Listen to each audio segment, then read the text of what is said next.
शुक्रवार 6 दिसंबर को संविधान निर्माता डॉक्टर बाबा साहेब भीमराव अम्बेडकर की 68वीं पुण्यतिथि पर बीदर के अम्बेडकर सर्कल पर उत्पीड़ित समुदायों का एकता दिवस और एक संगीतमय श्रद्धांजलि कार्यक्रम का आयोजन किया गया। इस कार्यक्रम में पूज्य भंते धर्मपाल एवं बिक्कू संघ बीदर उपस्थित रहे। इस कार्यक्रम का उद्घाटन सागर खंडरी लोकसभा सदस्य बीदर ने किया, जबकि cabinet minister for municipal administration and हज रहीम खान मुख्य अतिथि थे।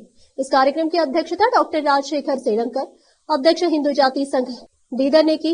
इनके अलावा डॉक्टर राजशेखर सेडमकर, अध्यक्ष हिंदू जाति संघ बीदर, बंडेप्पा खाशमपुर, एमजी मुळे, बसवराज जापशेट्टी, बीदर शहरी विकास प्राधिकरण बीदर, अमृतराव चिमकोड़े, जिला अध्यक्ष गारंटी योजना कार्यान्वयन समिति बीदर, डॉक्टर शैलेंद्र बेंदाले, विधायक बीदर दक्षिण, श्रीमती माला बी नारायण राव, अध्यक्ष कर्नाटक मत्स्य पालन विकास निगम बेंगलुरु, मोहम्मद गौस, अध्यक्ष नगर परिषद बीदर, अनिल कुमार बेलदार, अब्दुल मन्नान सेठ, उपाध्यक्ष केपीसीसी, रमेश ठाकुरगी, जॉन वेस्ले, उपाध्यक्ष केपीसीसी और शशिकांत पुलिस पाटिल लिंगायत युवा नेता बीदर के अलावा अन्य लोग उपस्थित थे। केपी न्यूज के लिए कैमरामैन पप्पू राज का कवरेज। ನಾವೆಲ್ಲರೂ ಅರ್ಥ ಮಾಡ್ಕೋಬೇಕು, ಬಾಬಾ ಸಾಹೇಬ್ ಅಂಬೇಡ್ಕರ್ ಅವರು ಈ ನಂದಿನ ಕಾಲದಲ್ಲಿ ಏನು ಅವರು ಕಾರ್ಯ ಕೆಲಸ ಮಾಡಿದ್ದಾರೆ, ಅದಕ್ಕೋಸ್ಕರ ಇಂದಿನ ಕಾಲದಲ್ಲಿ ನಾವು ಸಮಾಧಾನವಾಗಿದ್ದೀವಿ, ಸಂತೋಷದಿಂದ ನಾವು ಇದ್ದೀವಿ। ಪ್ರಜಾಪ್ರಭುತ್ವ ಇನ್ನೂ ಇದೆ ನಮ್ಮ ದೇಶದಲ್ಲಿ, ಇಲ್ಲ ಅಂತಂದ್ರೆ ನಮಗೆ ಬಹಳ ಕಷ್ಟ ಆಯ್ತಿತ್ತು। ಇವತ್ತಿನ ದಿವಸ ನಾನು ಇಷ್ಟು ಚಿಕ್ಕ ವಯಸ್ಸಿನಲ್ಲಿ ನಾನು ಸಂಸದನಾಗಬೇಕು ಅಂತಂದ್ರೆ ಅಂದಿನ ಕಾಲದಲ್ಲಿ ಡಾಕ್ಟರ್ ಬಾಬಾ ಸಾಹೇಬ್ ಅಂಬೇಡ್ಕರ್ ಅವರು ಸಂವಿಧಾನ ಬರೆದಿನ ಸಲಿಕ್ಕಿಂದ ಇದು ಸಾಧ್ಯ ಆಗಿದೆ ಅಂತ ನಾನು ಹೇಳೋದಕ್ಕೆ ಬಯಸುತ್ತೇನೆ। ಡಾಕ್ಟರ್ ಬಾಬಾ ಸಾಹೇಬ್ ಅಂಬೇಡ್ಕರ್ ಅವರು ಯಾವಾಗಲೂ ಶಿಕ್ಷಣ ಸಂಘಟನೆ ಹಾಗೂ ಹೋರಾಟಕ್ಕೆ ಅವರು ಮಹತ್ವ ಕೊಟ್ಟಿದ್ದಾರೆ। ನಾವು ಕೂಡ ಶಿಕ್ಷಣಕ್ಕೆ ನಾವು ಮಹತ್ವ ಕೊಡಬೇಕು। ಅಂದಿನ ಕಾಲದಲ್ಲಿ ಮೊಬೈಲ್ ಇರಲಿಲ್ಲ, ಇಂಟರ್ನೆಟ್ ಇರಲಿಲ್ಲ, ಏನೇ ಇರಲಿಲ್ಲ, ಅವರಿಗೆ ಬಹಳ ಕಷ್ಟ ಇತ್ತು ಓದಬೇಕು ಅಂತಂದ್ರೆ। ಅಂದಿನ ಜಾತಿ ವ್ಯವಸ್ಥೆಯಲ್ಲಿ ಅವರಿಗೆ ಶಾಲೆ ಒಳಗಡೆ ಬರ್ಲಿಕ್ಕೆ ಅವರಿಗೆ ಅವಕಾಶ ಇರಲಿಲ್ಲ। ಇಂದಿನ ಕಾಲದಲ್ಲಿ ನಮಗೆ ಎಲ್ಲ ಅವಕಾಶ ಇದೆ, ನಮ್ಮ ಹತ್ರ ಎಲ್ಲರ ಹತ್ರ ಸ್ಮಾರ್ಟ್ ಫೋನ್ ಇದೆ। ಒಂದೇ ಒಂದು ನಾವು ಏನೇ ಒಂದು ಮಾಹಿತಿ ಬೇಕು ಅಂತಂದ್ರೆ ನಾವು ಟಪ್ಪಂತಿ ನಾವು ನಮ್ಮ ಇಂಟರ್ನೆಟ್ ಗೂಗಲ್ ಅಲ್ಲಿ ನಾವು ನೋಡ್ಕೊಂಡು ನಾವು ಓದ್ಬೋದು, ಬರಿಬೋದು, ದೊಡ್ಡ ವ್ಯಕ್ತಿ ಆಗ್ಬೇಕು। ಆದ್ರೆ ಇಚ್ಛಾಶಕ್ತಿ ಬೇಕು, ಇಚ್ಛಾಶಕ್ತಿ ಇಲ್ಲ ಅಂತಂದ್ರೆ ಏನು ಮಾಡ್ಲಕ್ ಆಗೋದಿಲ್ಲ। ಬಾಬಾ ಸಾಹೇಬ್ ಅಂಬೇಡ್ಕರ್ ಅವ್ರದ್ದು ಹೆಸರಿದೆ, ನಾವು ಎಷ್ಟು ಹೇಳಿದರೂ ಕಡಿಮೆ ಇದೆ। ಯಾಕಂದ್ರೆ ಇಡೀ ವಿಶ್ವ ಬಾಬಾ ಸಾಹೇಬ್ ಅಂಬೇಡ್ಕರ್ ಸಂವಿಧಾನ ಮತ್ತೆ ಅವ್ರ ಜೀವನ, ಅವ್ರದ್ದು ಎಜುಕೇಶನ್ ಬಗ್ಗೆ ಸುಮಾರು ಕಡೆ ರಿಸರ್ಚ್ ಆಗಿದೆ, ದೊಡ್ಡ ದೊಡ್ಡ ಯೂನಿವರ್ಸಿಟಿ, ದೊಡ್ಡ ದೊಡ್ಡ ಕಂಟ್ರಿನಲ್ಲಿ। ಈಗ ನಮ್ಮ ಭಾರತ ದೇಶ ವಿಶ್ವನಲ್ಲಿ 5ನೇ ಸ್ಥಾನ ಇದೆ, ಎಕನಾಮಿನಲ್ಲಿ ಮತ್ತೆ ಬೇರೆ ಬೇರೆ ರೀತಿಯಿಂದ।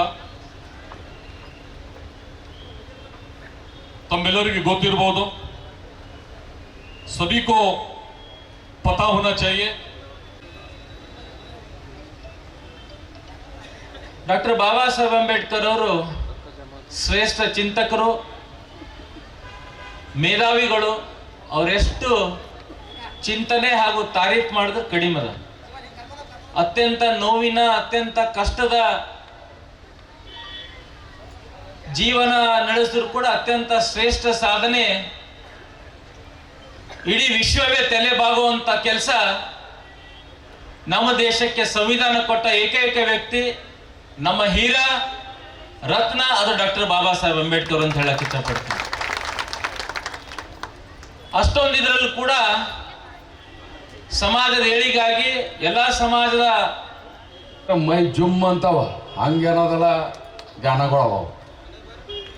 ಅದಕ್ಕೆ ಇವತ್ತೇನು ಬಾಬಾ ಸಾಹೇಬರು ನಮ್ಮ ಜೊತೆಲಿ ಇಲ್ಲ ಅಂತಿಲ್ಲ, ಇವತ್ತು ಎವ್ರಿ ಒಂದು ಹೆಜ್ಜೆ ಹೆಜ್ಜೆಗೆ ಏನದಲ್ಲ ಬಾಬಾ ಸಾಹೇಬರು ನಮಗೆ ದಾರಿ ಹಾಕೊಟ್ಟಿದ್ದಾರೆ। ಅಷ್ಟೇ ಅಲ್ಲ, ಇವತ್ತು ನಾನು ಎಲ್ಲ ಕಡೆ ಎಲ್ಲ ಹಳ್ಳಿದಾಗ ಹೋದಾಗ ಒಂದೇ ಒಂದು ಹೇಳ್ತೀನಿ, ಈಗ ನೋಡಿ ಬೆಳಗ್ಗೆ ನಾವು 10 ಗಂಟೆಗೆ ಅಂತ ಹೇಳಿದ್ದೇವೆ। ನಾವು 10 ಗಂಟೆಯಿಂದ ಬೆಳಗ್ಗೆ ನುಡಿನಮನ ಸಂಗೀತ ನುಡಿನಮನ ಕಾರ್ಯಕ್ರಮ ಮತ್ತು ಬಾಬಾ ಸಾಹೇಬರ ಏನು ಈ ದೇಶಕ್ಕೆ ರಾಷ್ಟ್ರಕ್ಕೆ ಏನು ಹೇಳಿದ್ರು ಸಂದೇಶ, ಆರ್ಟಿಕಲ್ 341 ಏನಿದೆ ಅದು ಈ ದೇಶದಲ್ಲಿ ಮೊಟ್ಟ ಮೊದಲನೇದಾಗಿ ಯಾರಿಗಾರ ರಿಸರ್ವೇಶನ್ ಸವಲತ್ತುಗಳು ಕೊಟ್ಟರು ಅಂದ್ರೆ ಅದು ಹಿಂದುಳಿದ ಸಮಾಜದವರಿಗೆ ಕೊಟ್ಟಿದ್ದಾರೆ ಬಂದು.